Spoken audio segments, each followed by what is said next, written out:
Sorry, you can probably all hear me without this microphone, but okay. So good morning. Merry Christmas. Welcome to Peace United Church of Christ. No matter who you are or where you are on life's journey, you are welcome here. We are so grateful that a baby was born, and we're celebrating his birth. But before we do that, I want to just send a round of prayer quilts. We can do that while we're worshiping because we care for all people. We're trying anyway. So this prayer quilt, as is our custom, right? The artists and quilters create these beautiful quilts. And these are actually tied already, but I'm going to pass it around anyway and invite you to retie as you pray for Jesse. We do not know Jesse. We know Jesse through Nancy.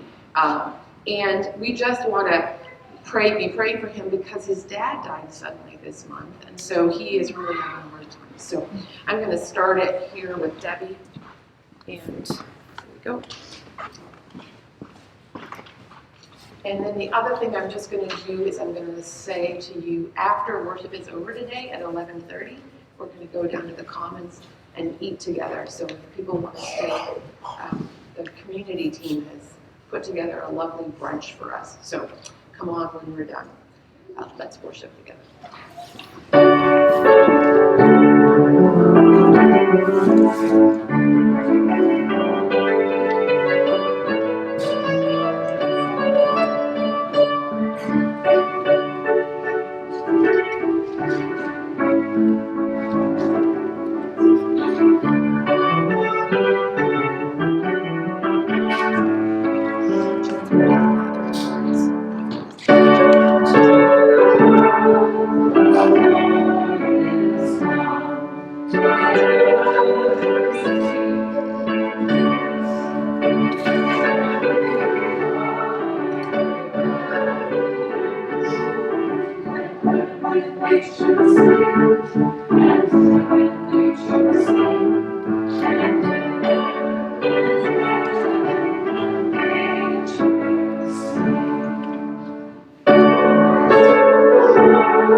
Good morning.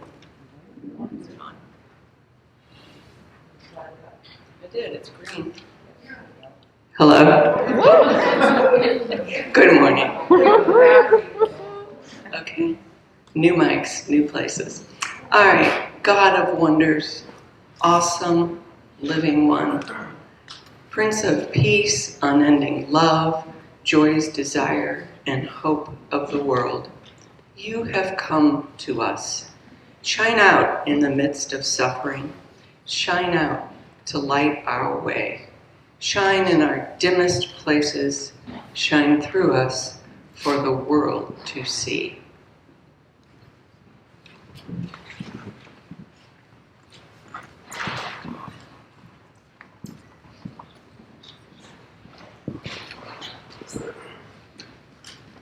Please hear the message from Isaiah. But there'll be no darkness for those who were in trouble. Earlier, he did bring the lands of Zebulun and Naphtali into disrepute. But the time is coming when he'll make that whole area glorious. the road along the sea, the country past Jordan, international Galilee. The people who walked in darkness have seen a great light. For those who lived in a land of deep shadows, lights, sunbursts of light. You repopulated the nation, you expanded its joy. Oh, they're so glad in your presence. Festival joy. The joy of a great celebration, sharing rich gifts and warm greetings. The abuse of oppressors and cruelty of tyrants, all their whips and cudgels and curses, is gone, done away with. A deliverance as surprising and sudden as Gideon's old victory over Midian. The boots of all those invading troops, along with their shirts soaked with innocent blood, will be piled in a heap and burned, a fire that will burn for days.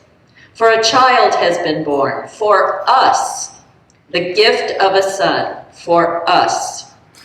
He'll take over the running of the world. His names will be Amazing Counselor, Strong God, Eternal Father, Prince of Wholeness.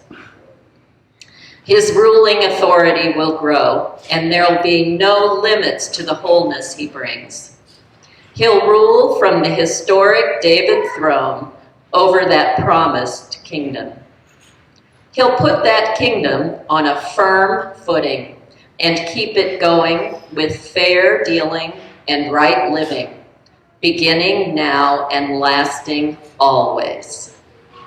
The zeal of God of the angel armies will do all this. God answered fire with fire.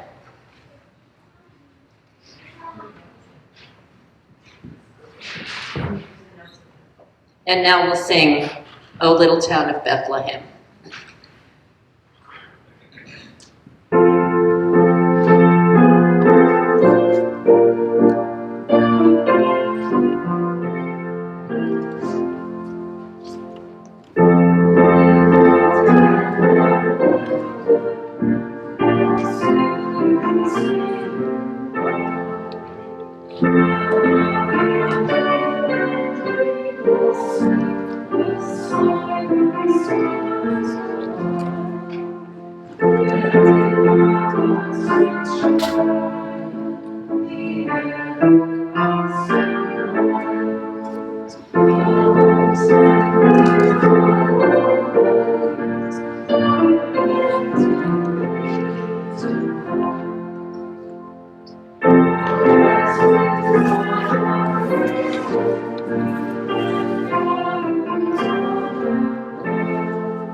A reading from John 1 through 5 and verse 14.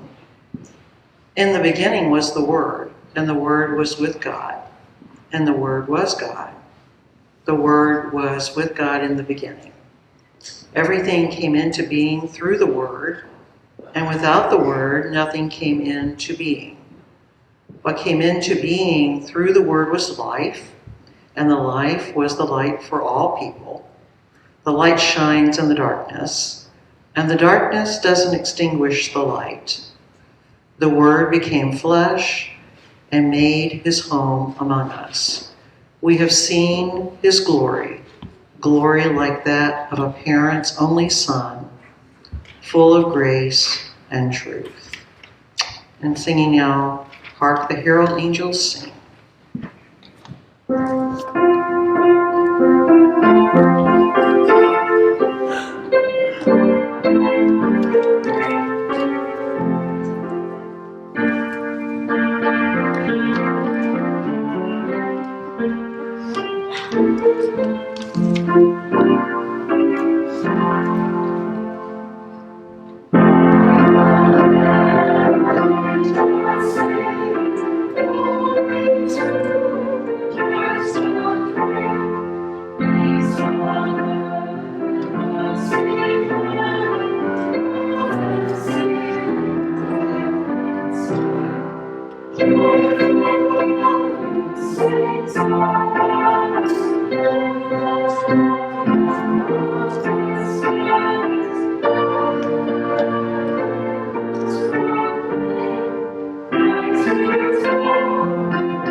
Have compassion for everyone you meet, even if they don't want it.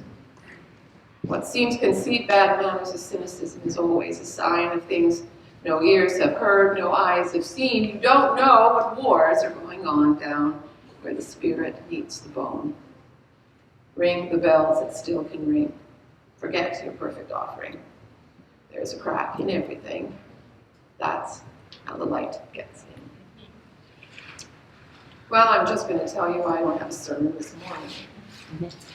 I don't know, it just didn't seem right that I'd get up here and preach. But I am going to read you a letter that was written on Christmas Day in 1914. I'm guessing that some of you have heard this letter or heard a song about this letter. But it's just, I think, a really important thing for us to listen to here through the mouth of a young soldier in the First World War, and understand that things maybe are not so different and might not need to be so different as they were back then.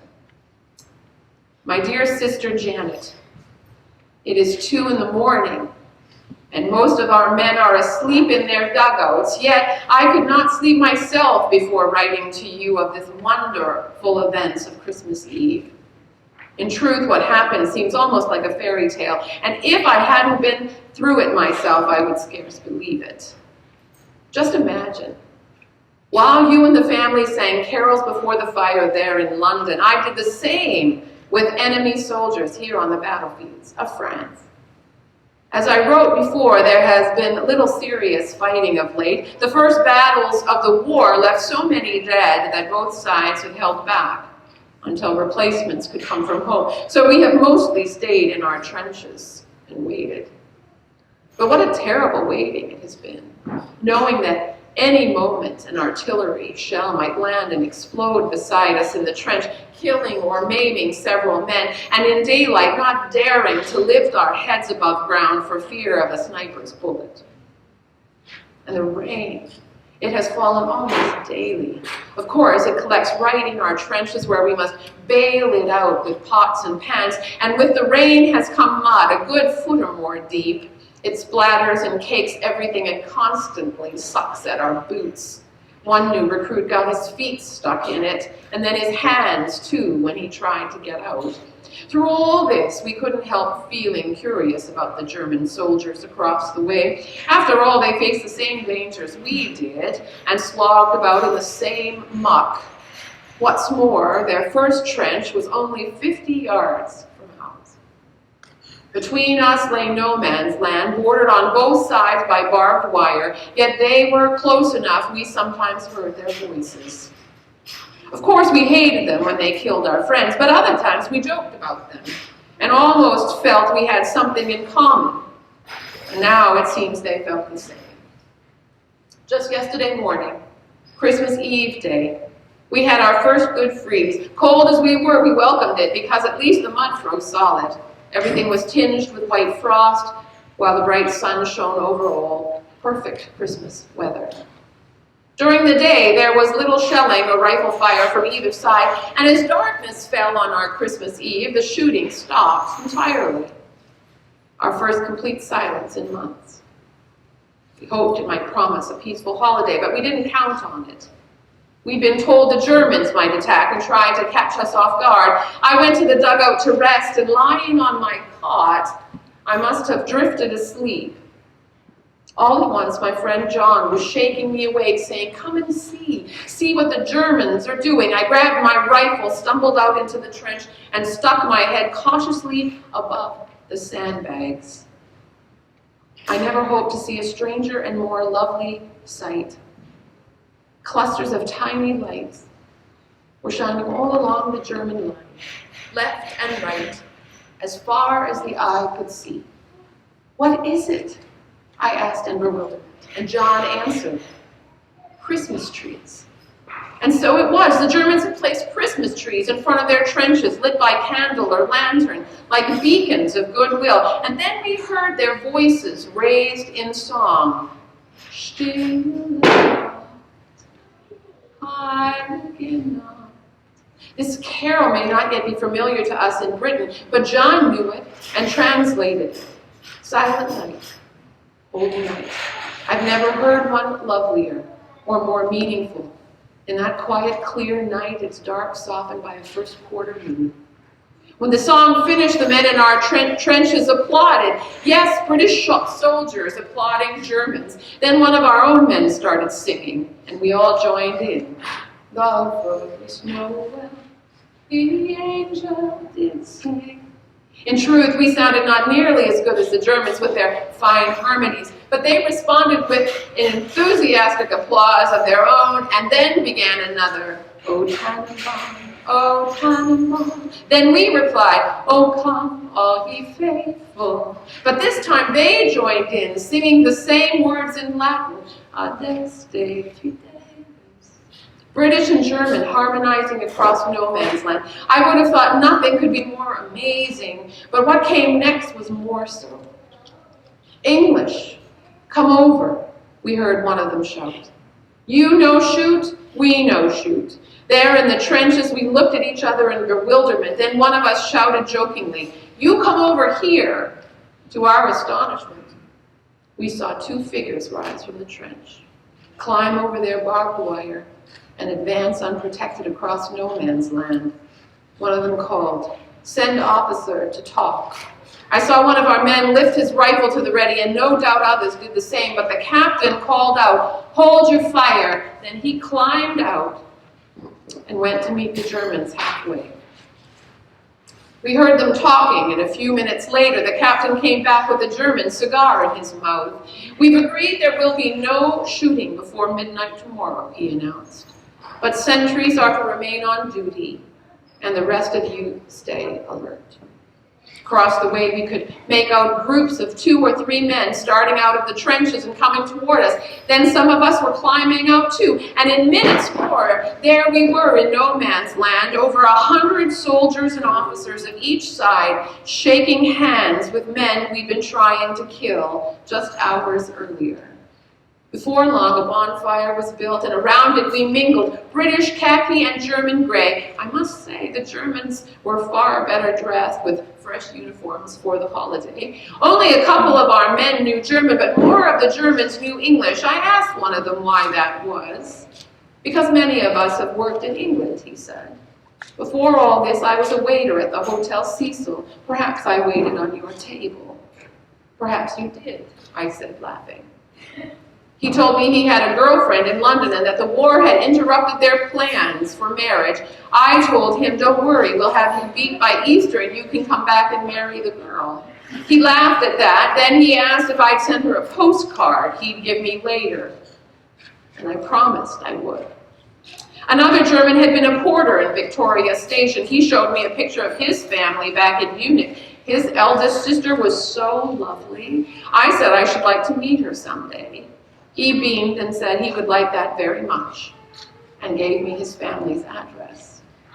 Even those who could not converse could still exchange gifts, our cigarettes for their cigars, our tea for their coffee, our corned beef for their sausage, badges and buttons from uniforms changed owners, and one of our lads walked off with the infamous spiked helmet. I myself traded a jackknife for a leather equipment belt, a fine souvenir to show when I get home. Newspapers, too, changed hands, and the Germans howled with laughter at ours. They assured us that France was finished and Russia was nearly beaten too. We told them that was nonsense, and one of them said, well, you believe your newspapers, and we'll believe ours. Clearly they are lied to. Yet after meeting these men, I wonder how truthful our own newspapers have been. These are not the savage barbarians we read so much about. They are men with homes and families, hopes and fears, principles, and, yes, love of country. In other words, men like ourselves. Why are we led to believe otherwise? As it grew late, a few more songs were traded around the fire, and then all joined in for I'm Not Lying to You, Auld Lang Syne. Then we parted with promises to meet again tomorrow, and even some talk of a football match. I was just starting back to the trenches when an older German clutched my arm. My God, he said, why cannot we have peace and all go home? I told him gently, that you must ask your emperor. He looked at me then searchingly. Perhaps, my friend, but also we must ask our hearts. And so, dear sister, tell me, has there ever been such a Christmas Eve in all history? And what does it all mean, this impossible befriending of enemies? For the fighting here, of course, it means regrettably little. Decent fellows those soldiers may be, but they follow orders and we do the same. Besides, we are here to stop their army and send it home, and never could we shirk that duty. Still, one cannot help imagine what would happen if the spirit shown here were caught by the nations of the world. Of course, disputes must always arise, but what if our leaders were to offer well wishes in place of warnings? Songs in place of slurs, presents in place of reprisals. Would not all war end at once? All nations say they. Yet on this Christmas morning, I wonder if we want it quite enough. Your loving brother, Tom.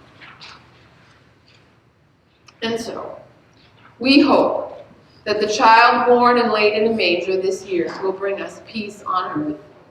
We sing about it. We hope that he will bring us peace on earth, knowing deep down that the peace we claim to desire is ours to make. The question today, as it was in 1914, is, do we want it quite enough? Let our answer be yes, today and every day. May it be so.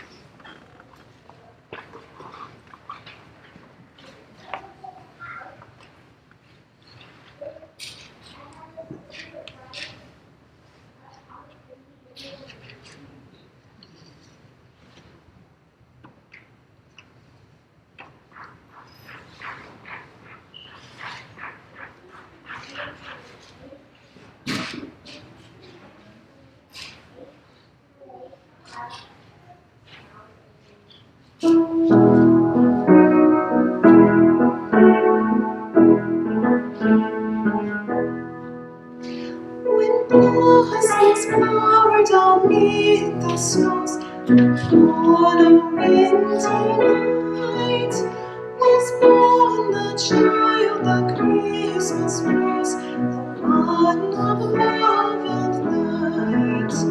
The angels sang, the shepherds sang, the great earth rejoiced. And out his blessed birth the stars their exultation voiced. We come in adoration. We come in adoration. We come in adoration.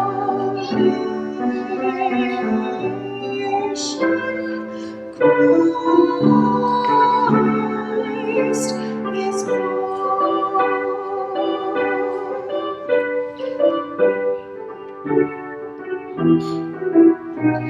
Again the heart with rapture glows to greet the holy morn that gave the world its Christmas rose, its one of love adored. Let every voice acclaim his name, the great glorious Son. From paradise to earth he came, that we with him might dwell. We come in adoration. We come in adoration. We come in adoration.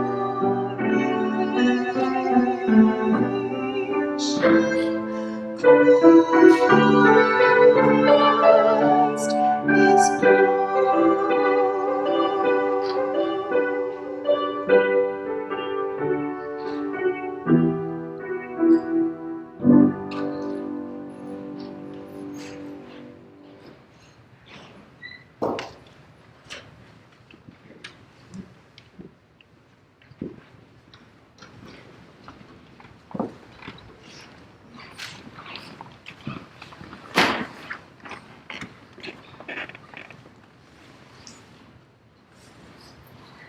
The work of Christmas. When the song of the angels is stilled, when the star in the sky is gone, when the kings and princes are home, and when the shepherds are back with their flock, the work of Christmas begins. To find the lost, to heal the broken, to feed the hungry, to release the prisoner, to rebuild the nations, to bring peace among others. Sing Jesus, oh what a wonderful child.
Well, now our service is over, and I was going to invite you to brunch again and realize that we said it's at 11:30 and it's 10:30 right now. So I don't know how many people want to wait around for a whole hour. So I would just say make your way over to the Commons. That's where we're going to have brunch together. And my guess is, Jen, I'm looking at you, it's going to be ready.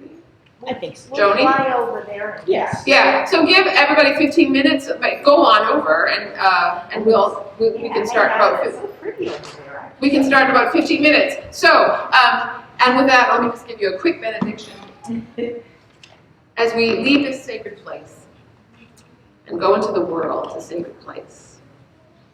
Let's just remember that it's sacred and act like it. Go in peace. Amen.